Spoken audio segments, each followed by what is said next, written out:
Hello and welcome to ComNections, brought to you by the Master of Arts in Communication program and the Johns Hopkins University Office of Advanced Academic Programs. Today's event features Stacey Ross Cohen discussing Uniquely You, Building a Winning Personal Brand. My name is Peter Huggins, and I am the event producer.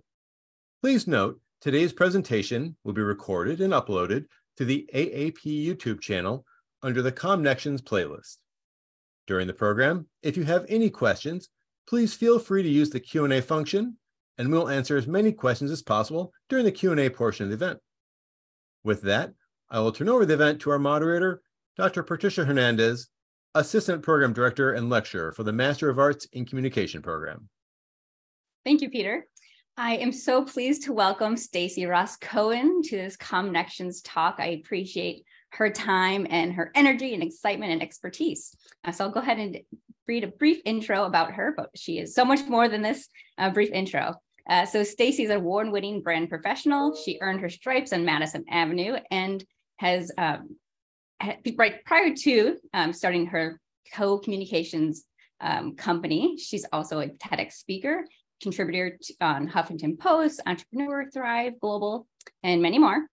She's been recognized as a PRSA Practitioner of the Year for the City of New York and also Forbes Enterprise. She has an MBA from Fordham University and a certificate in media technology from NYU at the Leonard Stern School of Business. And more excitingly, her book is coming out soon, Brand Up, the Ultimate Playbook for College and Career Success. So I'm excited that she's going to share with all of you today. So Stacey, I'll turn it over to you. Trisha, and also my new friend Peter, thank you so much for such a warm welcome. And I'm so happy to be here. And I want to have a great session today. It's really important. The more questions, the better. So please just fill up the Q&A, the chat box, and let's get going. Let's advance this baby. A second. Let's advance. There we go. Okay, so I want to just talk a little bit about today's agenda. First, we're going to get into a little bit about what is personal branding, and just a little history about it that I think you're going to all find really interesting. And also, what are personal branding's benefits? And also, step 3 is really, well, how do you do it? And 4 are just a bit of a recap and rules of the road. And I want to leave plenty of time for Q&A. Okay, so let's hang on. All right. So just a little history about personal branding. It's interesting. Personal branding, the name, at least the name is only about 25 years old. Actually, last year it celebrated its 25th year anniversary. And so in 1998, a management guru by the name of Tom Peters in a Fast Company article, and you can read it yourself. We are CEOs of our own companies. And so what was his point? What he's trying to say is that companies are not the only ones with brands. All of us need to be our own brand manager. And the gist of my book, just as a little FYI, is that I feel that you really need to, these days, it's all about the marketing of you. So you need to really start that personal brand muscle as soon as possible. And it really is, personal branding is for life. You take you wherever you go. So I have a question for all of you, and I'd love for you to put yes or no in the chat box. So who out here, my wonderful audience, has a personal brand? If you think you have a personal brand, put yes, and if no, put no. And then I just want to take a look at the chat box and see how many yeses and no's.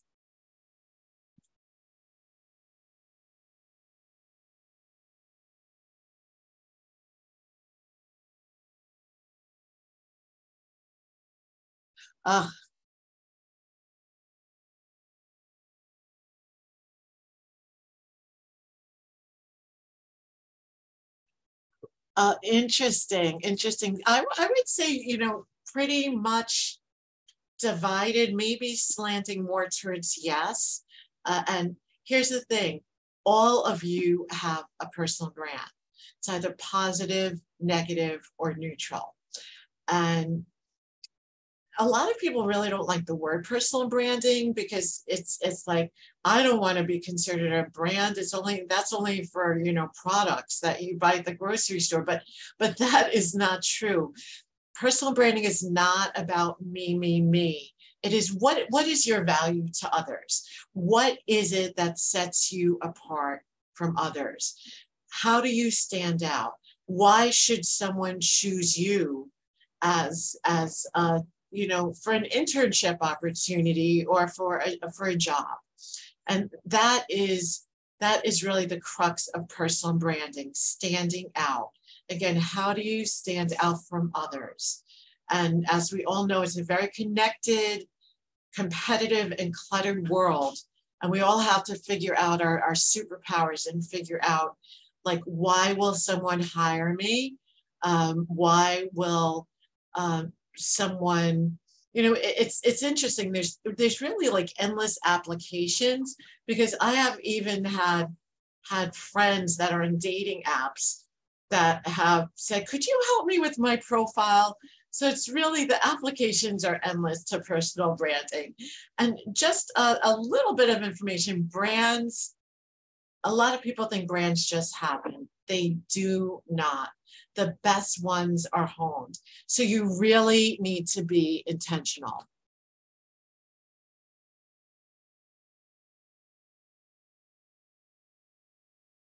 So again, we talked about personal branding being about standing out. You need to get noticed. And so I don't want you to confuse being seen with getting noticed. You have to be memorable. So the root of all of this is, how do you create a value proposition that differentiates you? What is your wow? What is your superpower? Because I can just tell you from experience that this is what is going to give you an advantage. And again, as I said before, like, you need to ask yourself, as, let's say, if you're interviewing for a job, why should XYZ company choose me? What is it that I have to offer XYZ company that is going to bring value to them? And again, this is just the mindset that you need. And again, personal branding is not trying to be someone else. It is about being authentic to who you are. And every single one of you has a superpower. Every single one of you is of value. But again, it really requires self-awareness. And I shared with Trisha a workbook, a personal branding workbook, which I'll share with you. And I do hope that you take the time to do the self-assessment, because it's really an important aspect of all of this. You can't just jump into the tactics. You really need to go through, like, who am I and what am I great at? So let's just talk about some of the benefits of personal branding. So of course, credibility, perception, prestige. Jeff Bezos, I think this is so true, he once said that your personal brand is what others say about you when you walk out of the room. So perception in a lot of cases is really reality. So you might be saying, Stacy, I'm doing just fine. And some of you answered, by the way, a good percentage of you answered that you do have a personal brand. So why do I need to do this? I'm going to give you reasons that you need to do this. One is that there is a declining attention span.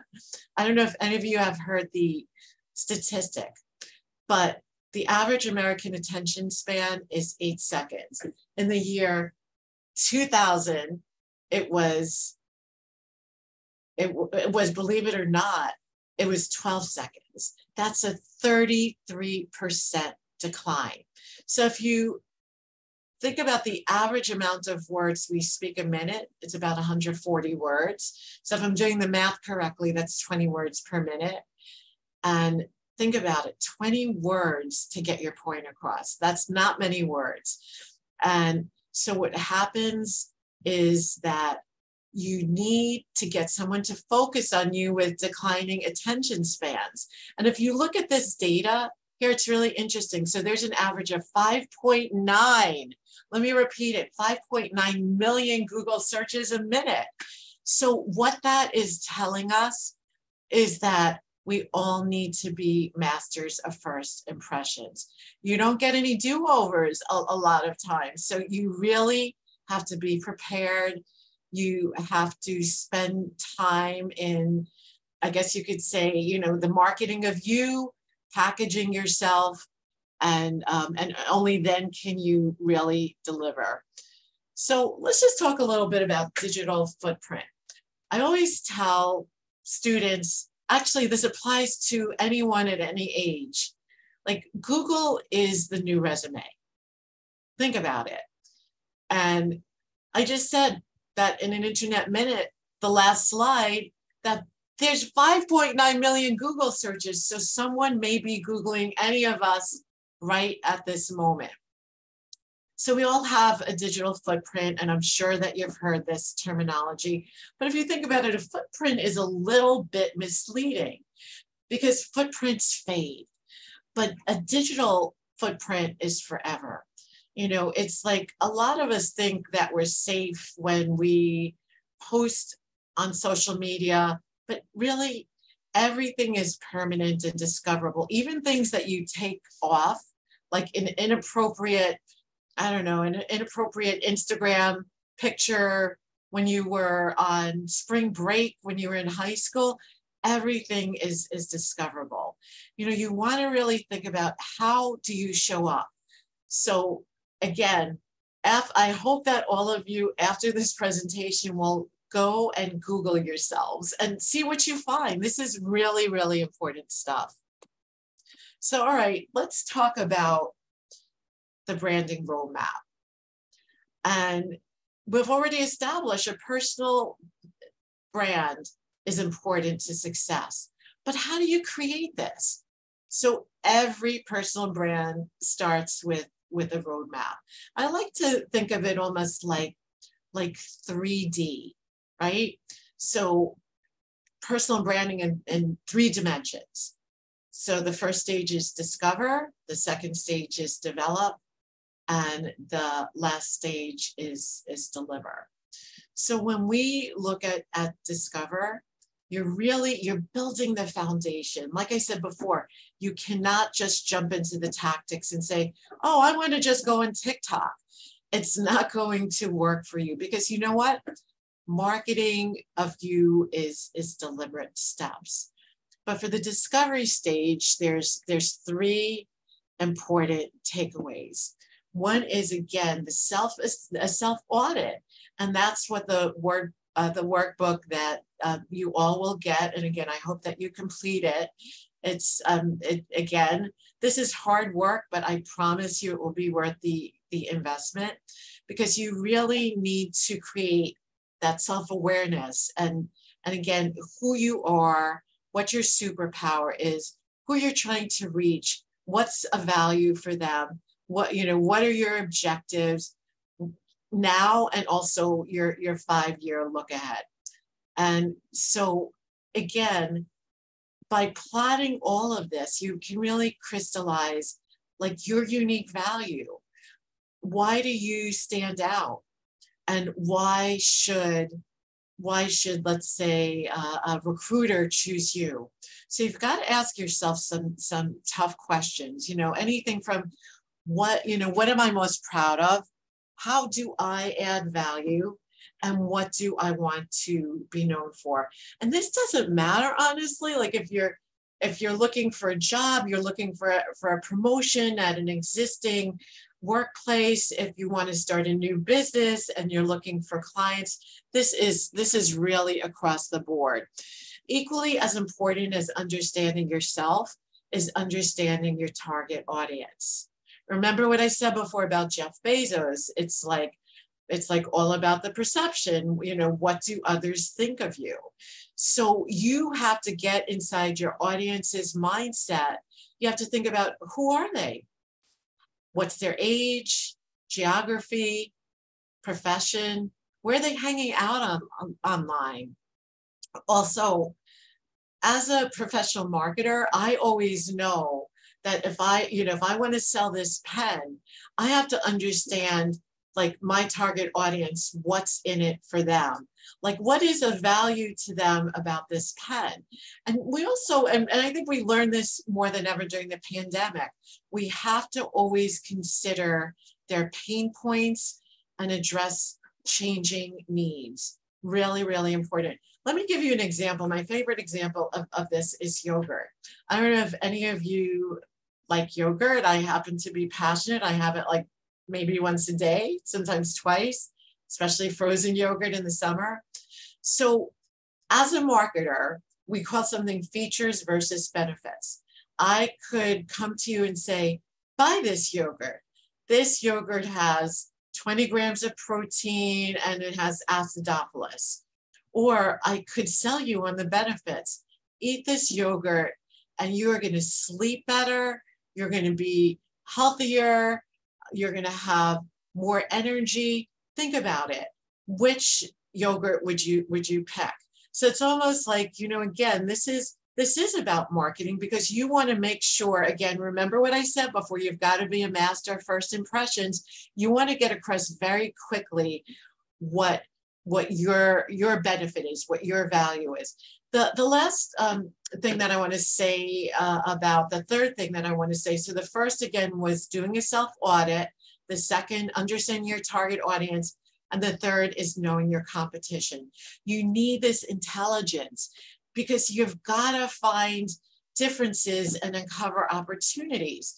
So, for example, let's just say some of you may, you know, I know a lot of you are in school full time, but let's say you're in a work environment. You want to look at your coworkers and you want to almost look at their success and replicate it. So you want to pay attention to who's been promoted or selected for a really cool project. And you also need to know what to do and what not to do. And this may require that you level up certain skills. But at the end of the day, you've got to discover your value proposition. Once you understand your audience, which again, that was point number 2, and value proposition, then it's time to move into developing, right? It's again, developing certain assets, which we'll get into. So here's the thing, and it doesn't matter. I always say it doesn't matter if you're marketing a product, service, or person. Average will not do. It has to be great. You know, it's like, you can't have like a typo on a cover letter. Let's say you just, you know, and also there's so many tools right now. Put it through a spell check. Like I use Grammarly, even though I'm a writer, you know, because you just can't be too careful. So here is a sample of a success toolkit. And here's the other thing you have to know. And some of you may have some of this, some of you, it's a little too early because you're not in the workforce. But again, here's your ready to go toolkit. You need all of these different assets pretty much in your back pocket. And so basically what you want to do is you want to be your own advocate. You want to be able to demonstrate your value. So you've got to create an online profile that really showcases your value and good fit qualities. As a matter of fact, I have a whole chapter, you know, and again, when we talk about, you know, we'll get into delivery and there's all different channels and whatnot. But what's really important, and maybe when you were in high school, it wasn't as important, but I have a whole chapter in my book. And again, this is directed to high school students a chapter on LinkedIn. And I feel that every kid by the time they're on 16 should be on LinkedIn. And it's a great professional network to set the stage for your career journey. And I'm taking for granted, but I hope all of you have your LinkedIn, and your LinkedIn is showcasing your achievements, your volunteer work, and also, of course, your major of study, and also that you're pushing through some content. So again, this packaging is hard work, and there's so many touch points, but you've got to connect all the dots. And it's like it can't be just okay. It's got to be great. I also love the thought of infusing some creativity.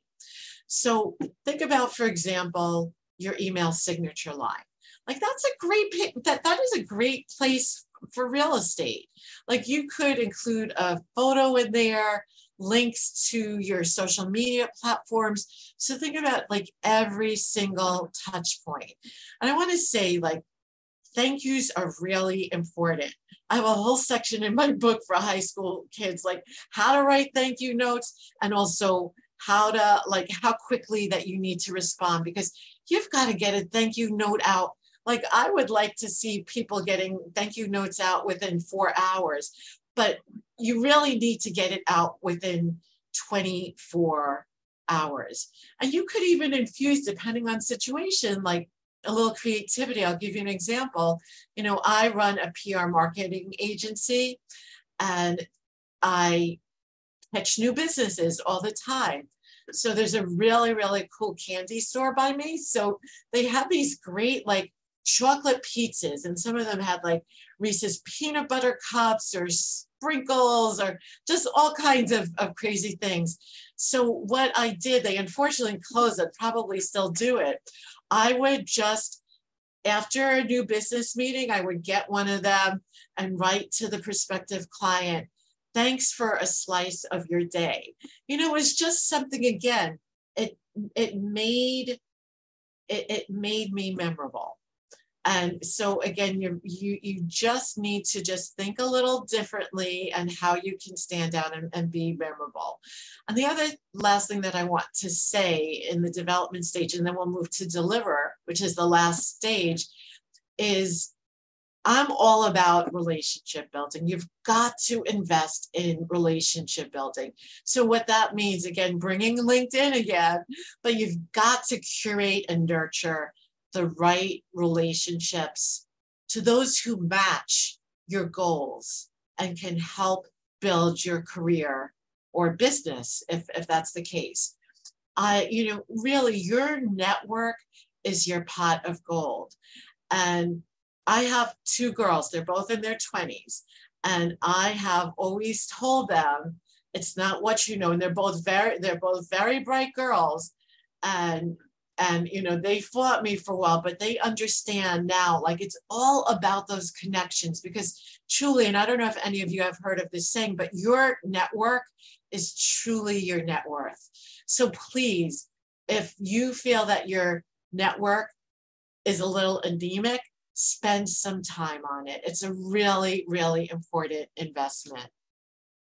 So now we get to delivery, right? Your package, you're self-aware, you're set to go. These are some of the ways that you can amplify yourself. I want all of you to think of it, and we all are, right? I want you to think of yourself as a news channel, and communications works only if you have that constant drumbeat. So you can't just turn on the volume and then walk away. You need that constant drumbeat. You've got to keep the volume flowing, keep getting content out there. And then you also have to understand what channels fit who you are and your target audience. And these are some of the channels you can deliver content through. And, again, through my PR agency, we develop what we call like thought leadership. Like all of you are subject matter experts, right? And that's part of defining your brand. What are you a subject matter expert? So for our CEOs or business owners, we do a lot in the thought leadership space.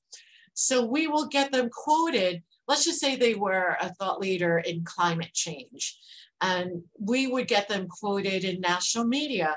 Or for example, April, yes, I'm correct. April is Earth Month. That would be like a prime time to get them out there speaking. There's probably tons of industry conferences. Again, book them to speak at industries. Of course, channel content, again, really valuable content through social media channels. And I have to tell you a quick thing. Consider, I'm not saying it's a must, like I will tell you some things if like, oh my God, you do need to do this like as soon as we get off this webinar. But I love the idea of websites. And so my business partner, Jess, she has like a 4 and a 6-year-old. With her 6-year-old, she was really struggling with a name. And so we had a conversation and I said, Jess, you know what? Just whatever name you pick, whatever your final name is, just make sure you can get the URL, the domain name. So I know some of you are probably chuckling, but it's true. Like you may not want to do anything with your website now, but you may want to do, you may want to become a book author. I somehow knew, like probably 5 years into the internet, because my name, Stacey Cohen, is very common. So I grabbed the URL and I can't even tell you because there's a lot of other Stacey Cohens out there. And I get asked all the time, could we buy your domain name? No, sorry. To me, it's priceless. But I took it a step further when I decided I wanted to be an author. Because if you Google Stacey Cohen, there's a million different Stacey Cohens that come up. There's one decorator, like this famous decorator in California. So I said, okay, when I come out with this book, I'm going to also use my maiden name, Ross. So again, this is the way we need to be thinking. But if you think about the cost of going on like Network Solutions or GoDaddy and buying your domain, what is it? It's like $19 a month. And it's really, really worth it. One more point about the delivery aspect of it is that, and these are really soft skills, so to speak, but you need to deliver on your brand. And so I always tell, I'm running a business, right? And I always tell, positivity to me is really important. When any of my staff say to me, I can't, like they know they cannot use the words I can't in front of me, because I will always tell them, I don't want any problem spotters. I want problem solvers. It's so easy to whine about things. So, that's also other employers like myself feel the same way. So it's like, you want to almost, if you're going to job interview, come there with some solutions and ideas. Like maybe you have a sense that the company has a challenge, like what can you do to help them? Because at the end of the day, all of us, we have to manufacture our own opportunities. It's not going to land on your doorstep. So you've got to be open to new opportunities, be positive, say yes. And, again, in my book, I talk about a growth versus fixed mindset. Growth mindset is a much better way to go, be open. And then, again, deliver on your brand. You want to be collaborative. You want to support teammates. You want to take initiative. You want to adhere to deadlines. If you tell someone you're getting them your resume by the end of the day, you've got to get it to them by the end of the day. You want to share resources, info, be engaged, volunteer for high profile assignments. just actively participate, speak up at meetings, let your voice be heard. Because if we go back to the, I think it was the second slide with the red pencil and be noticed, at the end of the day, that's what you want to do. You want to stand out. You want to be memorable. And so here's also just some types of content you can deliver. And again, a lot of people don't know this. I'm going to share a little hack with you. I am with the book, I am doing my own blog, but several years back when I knew that I was going to be an author, I said, do I want to really create my own blog, or do I want to maybe take it to another platform? So I ended up blogging for Huffington Post, and talk about, number one, that builds credibility right away. Remember what I always say, you want to be a master of first impressions, but plus the content that I was putting out there was just, it was getting so many more eyeballs. And the truth of the matter is, there was one post in particular on Huffington Post where I, my older daughter was going through college admissions.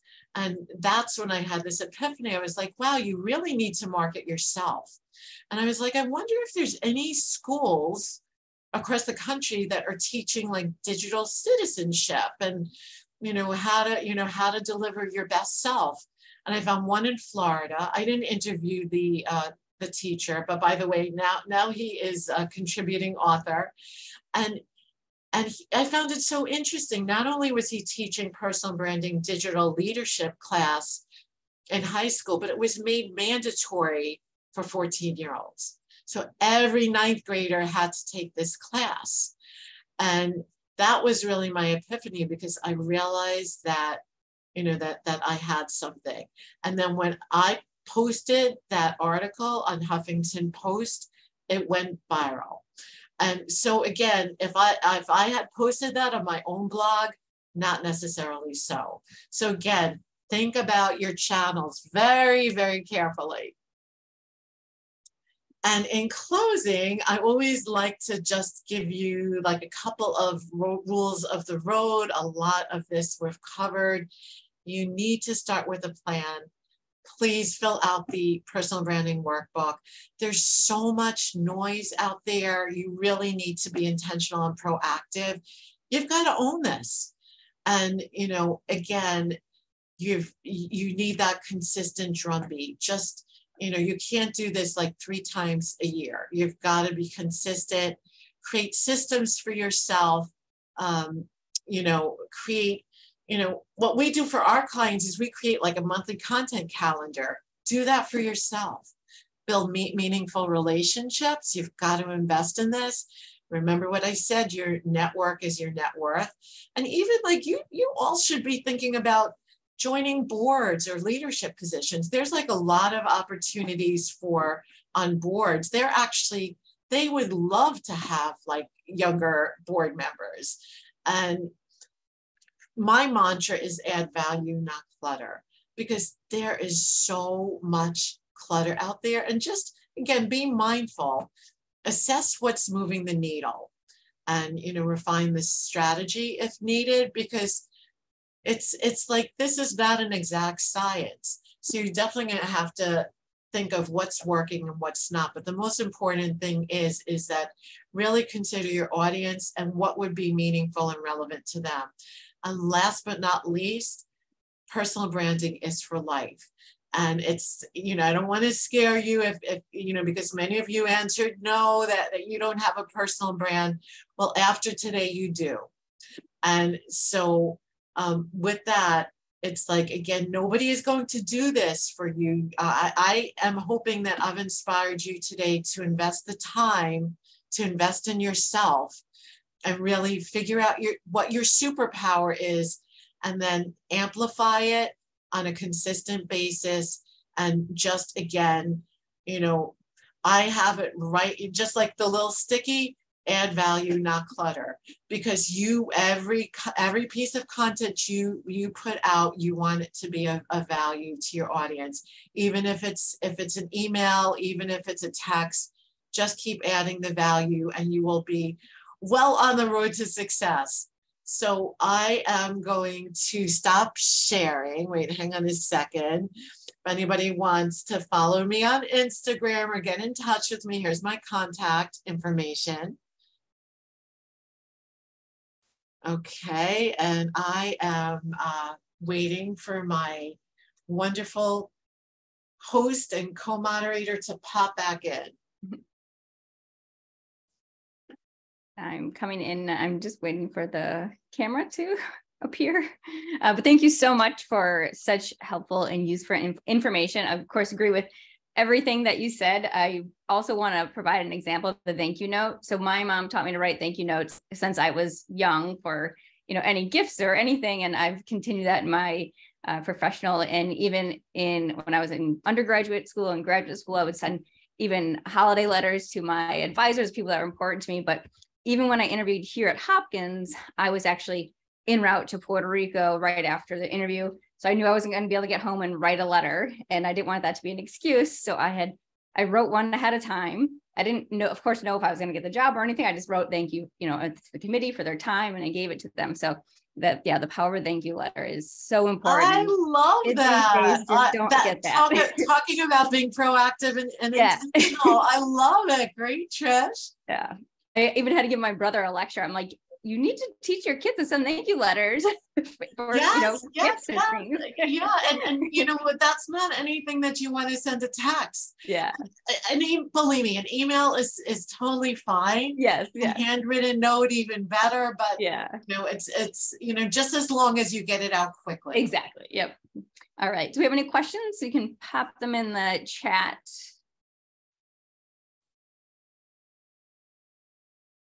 This is an excellent opportunity to ask. I'm an experienced professional. I love questions. Please ask away. I guess I'll say, I know, what are some of the things, you've accomplished so much over your career. What are some of the things that you wish you would have told yourself, earlier on in your career that may have helped? I mean, obviously you're very successful now, but maybe some of those things that you wish you would have told your younger self that might help the people in the on the webinar. So I would probably have to say, I definitely zigzagged a bit in my early career, and and of course that created high anxiety. But I would have told my younger self that it was okay, because it was kind of meant to be. And what I mean by that is that my undergraduate degree was in human development and social work. And I spent my senior year at Syracuse working in a nursing home. And wow. I'm a mush. I'd go back to my campus apartment because my supervisor would say, like, oh, it's raining out. She'd be like, oh, over the weekend, your caseload, you're down by 2 because, Mr. Jones and Mrs. Smith passed away. And I'll be driving back to my campus apartment with tears like dripping down my eyes. So I'm like, okay, this isn't for me. But I'm a very social person. So I landed in an HR position in an ad agency. And that's when the world opened up. Okay. Because here's the thing, and I say this to everyone, I think one of the biggest character traits you could have is to be curious and ask questions. Because I would look at ads and I would ask the account execs, I'd be like, well, why did you design this down an ad like this and this one like that? And so I was very curious, so I was obviously curious about like marketing and perception, and not so much in HR, but I ended up transitioning from there. But I'm also an entrepreneur at heart. I started my first business at age 14, and I did corporate for a bit. I also worked at CBS, but it wasn't for me. I in the 90s, I've been running a business for 25 years. Mhm. And so, but again, it's like, I wasn't self-aware then. Yeah. I'm self-aware now. Right. Back then, I should have known the reason why you're having trouble, Stacey, is you're an entrepreneur. Mhm. And the reason why you're having difficulty, you're not loving the HR thing, because it was all like back then, it was like paper pushing. Right. Right. Was because this doesn't sink in with who you are. Mhm. And I would, again, it's like asking yourself hard questions, be Mhm. curious, explore, have exploratory interviews with others to find out about different careers. Mhm. Yeah, that's great advice. It looks like we have some questions that came in. So one of them is, if you could share a mistake you made in your personal branding journey that you learned from and think we should be aware of as well. I would love to share that. Okay, so here's what happened. I did my TEDx talk, and see, the world right now is so full of like wanting likes and follows, and there's a lot of brands that are buying now. Mm-hmm. And my advice to all of you is be organic. I would rather see you have 300, let's say, Instagram followers that are engaged with you rather than 3,000 that are not. So my early days, I did a TEDx talk. I had started working, it was probably like about 3 or 4 years ago. I started like planting seeds for the book. I had a literary agent, and she pushed me with some numbers. She's like, look, I'm not going to shop for the book until your social media platforms are like 20 or 25,000. So in a panic, and it was a bit impulsive, I did not do it the organic way. So my TEDx talk, it's all organic, but within 2 weeks, I hired someone. I think he was from India, and there was engagement, but it was like all different languages, and it was just like, first of all, here I am speaking about branding, and this was making my brand look bad. Mm-hmm. So the lesson is like I'd rather a slow build anytime mm-hmm. than a fast build and it not being authentic. Mm-hmm. Mm-hmm. So there you go. That's a great example. And then when working on your personal brand, is there anyone you look to for inspiration? I really, really love Barbara Corcoran.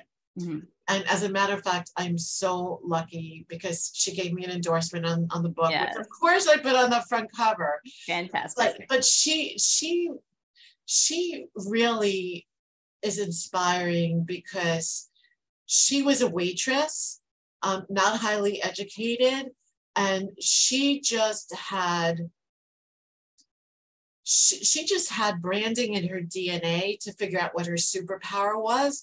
And it wasn't academics, mm-hmm. but it was just that she knew how to package herself and to sell her, to market herself and to mm-hmm. sell.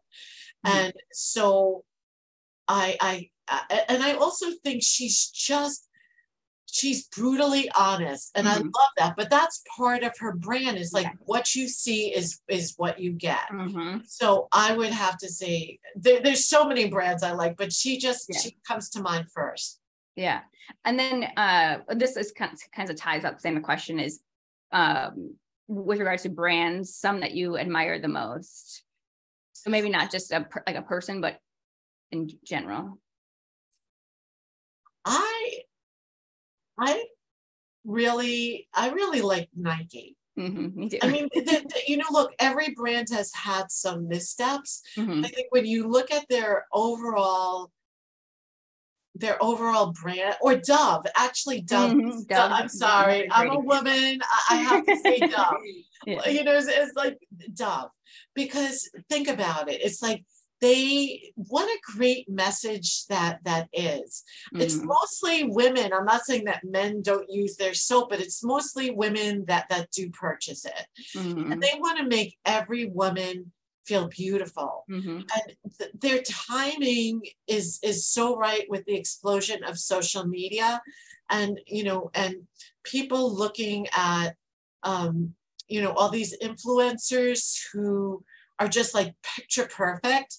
And I think it's just such an important good message, and it's ingrained, right? It's ingrained. It's like every single touch point is about like your inner beauty. You know what I'm saying? And I just think it's such a good, important message. Yeah, and they were one of the first of the brands to have women of all sizes in their advertisements. Yeah. All right, we have another question. Having to generate new content on a daily basis, and with everyone wanting free content, how do you keep yourself motivated to keep going and putting in all that effort to generate new business paid opportunities? So read the end of that, because I'm also interested, is this individual, and I don't know if you know who this is, but do they have a business? I'm not sure.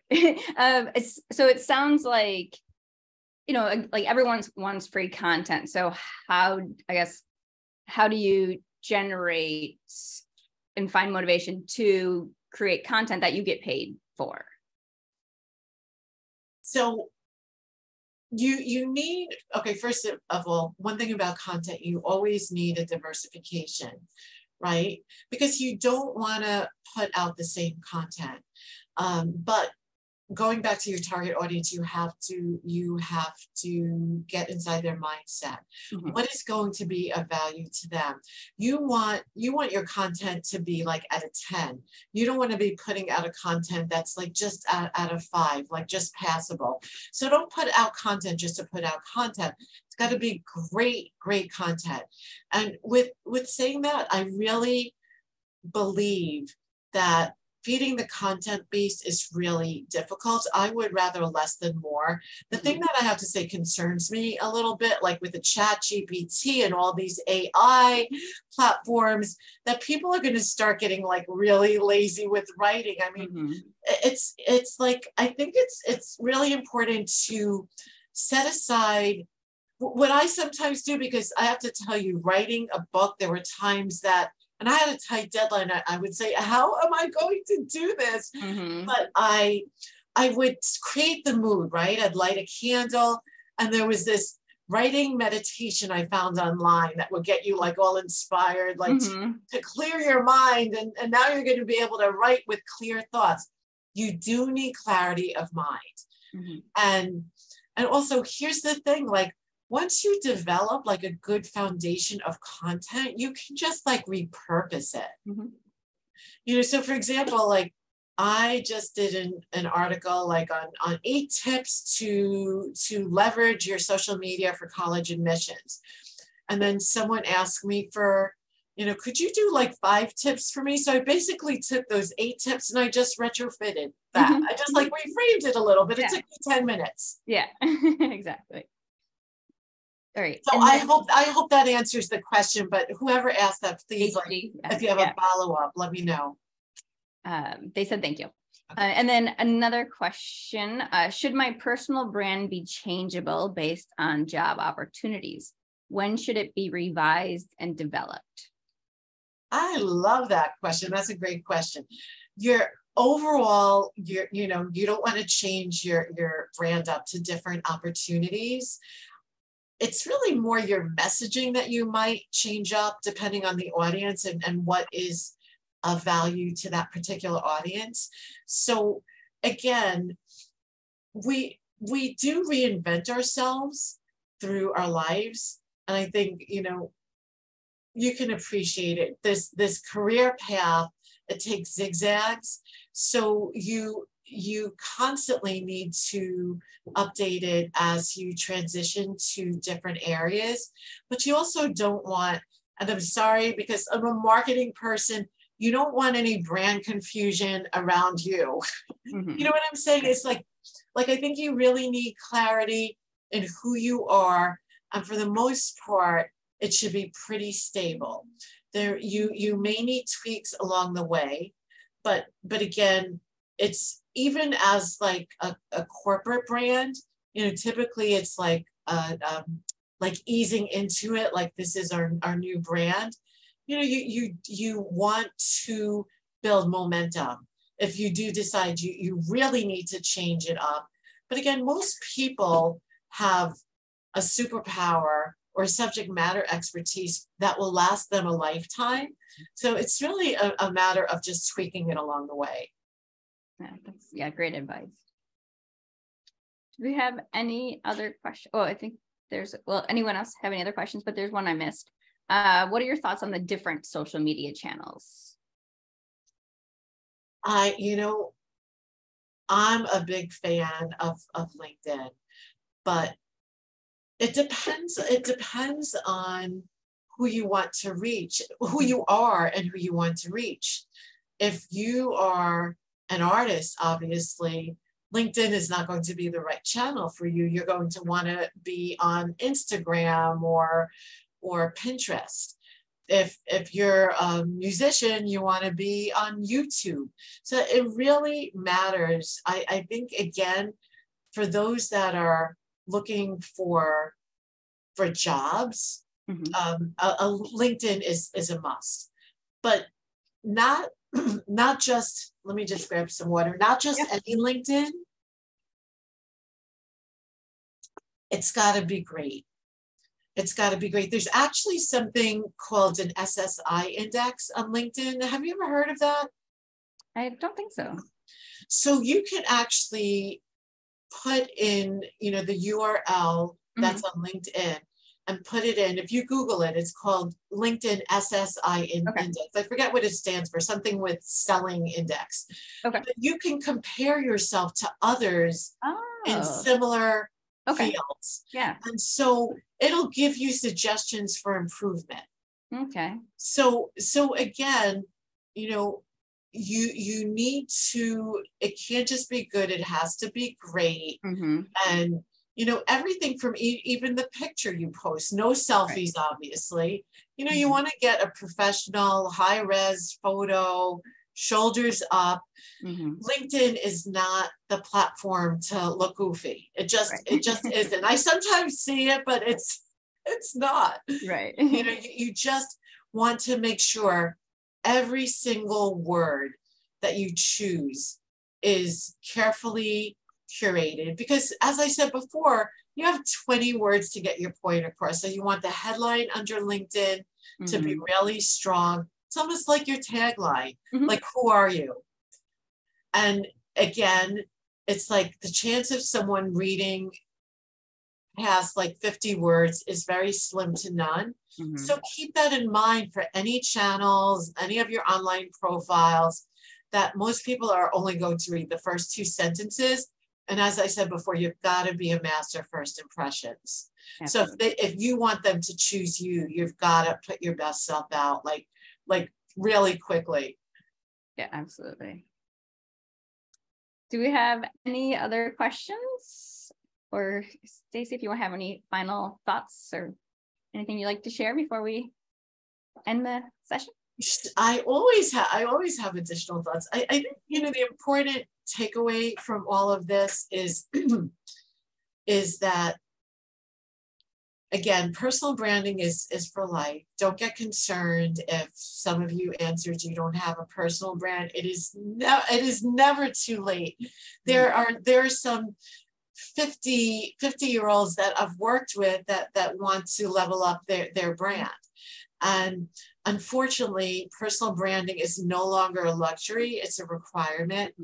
I really hope that you invest your time in it, because I can tell you this will really give you an edge for whatever you want to do in life. It's you want to go and get your PhD, you want to internship opportunity for the dating world, as I said, for a job interview at Google. So again, package and put your best self forth, and you will be successful. Great. Thank you so much for your time and your expertise. I really appreciate it. And I thank you all for attending. I think Peter has some last words to say before. Thank you so very much, everyone. Again, we'll have the video up at the end of this week onto the AAP YouTube channel under the CommNections playlist. And again, thank you for joining us all. And thank you for having me. Have a great rest of your day.